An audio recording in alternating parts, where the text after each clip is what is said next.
I'm just going to reflect a little bit about how it all began, and the origins of our nesting here at East Quadrangle. It's really nice that we sort of celebrate the place. It's a wonderful place, and I think all of us are anxious to polish and to decorate our own places, our own rooms, our own homes. I think that helps to account for patriotism, actually. We're fond of our own land and our own place. And this is our place. And most of us are very fond of it, and some of us have been here a very long time. And now it's going to be renovated and changed in some ways. We hope for the better. And so we celebrate it, and it's a wonderful thing that we do that. And I made a list of things that I was going to talk about here. But let's see. I was at the first class at the RC, came in '67, and the RC and the East Quad were a great place to come to. I'd always lived at home, had never lived away, and as I look back, the big campus would not have been a good fit. Let's say it might have been a disaster. Enough disasters here. East Quad. And I instantly fell in love with this place, and I thought, okay, there is a reason this university is here, and it's this place. And so there was this notion that somehow we would create a unit within the college which would retain that original decency and humanity, and there would be a little college within a college, which would be a residential college. That's what we called it from the very first. The very first diploma given out at the RC. So every RC director passes a few artifacts along to the next person. This is one of them. So it reads, in solemn recognition of 32 units of scholastic achievement and the God-given right to have something to put on the wall, show your granny, etc. But with the realization that no degree can specifically acknowledge the myriad accomplishments of the residential college graduating class of 1971 in fields such as guinea piggery, bridgeology, and representative assemblage. And whereas the real McCoy has not yet arrived, be it resolved that this degree of Bachelor of Diplomahood must suffice for a while. So apparently the actual diplomas didn't arrive on time, so they had to like jerry-rig this one up down in the print shop. I love the story. It's signed, your loving director, your loving dean, James Robertson, director of the residential college, and your loving mother, Roselle Brooks, the real director of the residential college. Then in the fall of '68, the second class came in, and we had 500 and some odd students. We began to enlarge into the south side of the quadrangle, and I moved into an office over there on the south side, which has been my office until a few weeks ago. I've had the same office for 44 years, but it's gone. 1969 in the fall, there was a renovation, and all of the students moved to one half of the building, often 3 to a room, and the construction workers were working on the other half. And then in 1970, everyone moved to the other half of the building, and the construction workers moved over to where they'd been living before. So then this new space opened up that wasn't named yet, that was going to be used for music and for dining for this cafe. And there was a contest to figure out what it would be named, and people chose the Halfway Inn, and it was instantly dubbed the Half-Ass. And so after this renovation, there was a Half-Ass, this wonderful theater where we've been having shows for so long. And after this renovation, there will be no more Half-Ass. It's being taken away, it'll be a laundry room. The fate of EQMC is to be determined. We might have shows somewhere in East Quad, maybe in another cafe or in a library, but things will never be the same. Later. That's why the Half-Ass had decent food, was because everybody was getting money from home to go eat in the Half-Ass because they couldn't stand the cafeteria food. You know, the Halfway Inn, I just have to say something about the Halfway Inn, because that's something I really remember about, you know, when I think of East Quad, I think of that the halfway inn used to be owned by the residential college, not by the building, right? And we used to eat there all the time and have classes there all the time and meet your students there all the time, all day long. And my office that Bob was talking about was at the end of that hallway in Cooley on the first floor. It was like being at the end of a funnel. And so everybody who went to the halfway inn went by my office, so it was great. I got to see, like, I felt like the whole college every day. We're doing a lot of work trying to document what the quad looks like at this particular moment. I love this building just as it is, I have to tell you. Every quirk, every piece of weirdness. A mighty fortress is our quad.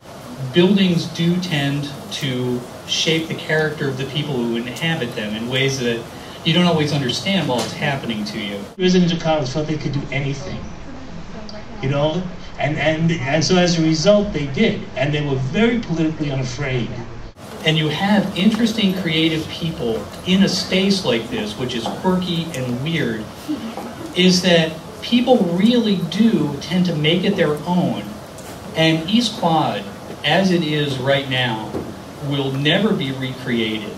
And I think in some ways that saddens me greatly, because I think the community that has grown up here in the 43 years that the residential college has been here is special and unique, and we're all part of it. And we will recreate something good when we come back, but it will never be the same. One of my favorite games that we would play until housing cracked down on it, like they cracked down on everything in the RC, and don't delete that from the reel, is we would like just randomly collect packs of people at night and roam the hallways, and we would sort of creep past, this is like after 11, it was late at night, and we would creep past open doors and then sort of tap. We wouldn't ever disturb sleeping people. And there'd be like 5 or 6 of us, and then we'd keep growing because all the people that we went by would join us. And we'd have this signal, it would be like, everyone was deathly quiet, and then it'd be like, okay, 10 minutes of respect. And then we'd tap, tap, tap, and the person would open the door, and we'd all be like, and we had like a tree, and we'd be like this. And like one of the most fun ones to execute was the dive, because then you just kind of collapse. Like everyone just collapsed in a heap. You wanted to celebrate Quadripalooza too. Just settle down. Thank you, Jim. Students there. But East Quad has just, it's a special place in my memory. In Green Lounge here, I remember having madrigal singing groups. And then our madrigal group actually performed in the Besuchte Alte Dame. And we did a little German song for it. So my different interests were able to blend together. I have some old, mostly from the 1970s, guides that would have been given out to students when they first arrived at the quad. There are a few that I'll read. One starts, crime is a very real problem in East Quad. This is not to say that your physical safety is in constant jeopardy here. Indeed, with reasonable care, you can live here without too much fear. Let's skip a little bit. When leaving your room, lock your door. Explanation point. Be leery of strangers who stop by your room for no purpose. Be especially leery of strangers who offer to sell you dope. They may very well be trying to rip you off. Here's an entry from the Halfway Inn. The infamous, incomparable, and occasionally even unique halfway or half-ass, if you prefer the local lingo, is East Quad's snack bar / coffee house / greasy spoon located in the basement of Cooley House. It is run by blah, blah, blah, blah, blah. That's not interesting. The half-ass offers good food, cheap food, pinball, foosball, and a variety of entertainment in an atmosphere of total decadence. They came here and they came back to East Quadrangle from the wars, you might say, and it was jolly. It was great. They live here, like you, they know the Quadrangle better than I did. I only had my office here. I was here during the day, but not day and night as they were. They knew things about the place that I didn't know. And one of the things that they knew and taught me was the steam pipes. Now, I don't know if any of you have been into this, but the university campus is penetrated underground by a web of large tunnels through which run heating pipes that heat the various buildings. And you can go into those tunnels and walk all over the campus underground. My students taught me this. I think they've gotten now much more protective about those tunnels. I don't think seriously enough. But we could get into them fine, and they took me around, and I got to see as under the guidance of my students parts and places of the university that I've never seen before. Really fascinating. The big event of the year for us was the Halloween party. And I don't know if you guys still have Halloween parties, but we used to be able to set up the steam tunnels for our haunted houses, okay? And so you could go down through the steam tunnel for the haunted house. We'd have bands in South Cafeteria and hire them in, bring them in. But I mean, we went through some stuff. We dealt with the bends. I'm sad to see that now the bookshelves are completely gone. I hope those are in somewhere in storage to come back, because those books were stored, like, They are. good, yeah, because those were donated by alumni. They should be in the RC. And I don't know, I love this place, so I'm glad you guys are here, and I hope you'll come back, and I hope you'll really work to preserve that community in the next couple of years. And suffice to say that life here surprised me, and luckily life continues to surprise me. So I guess it worked.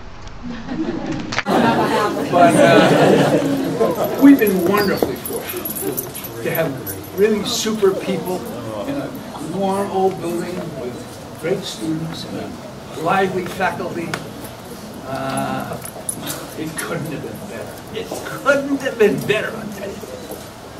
And it will be that way again when we come back.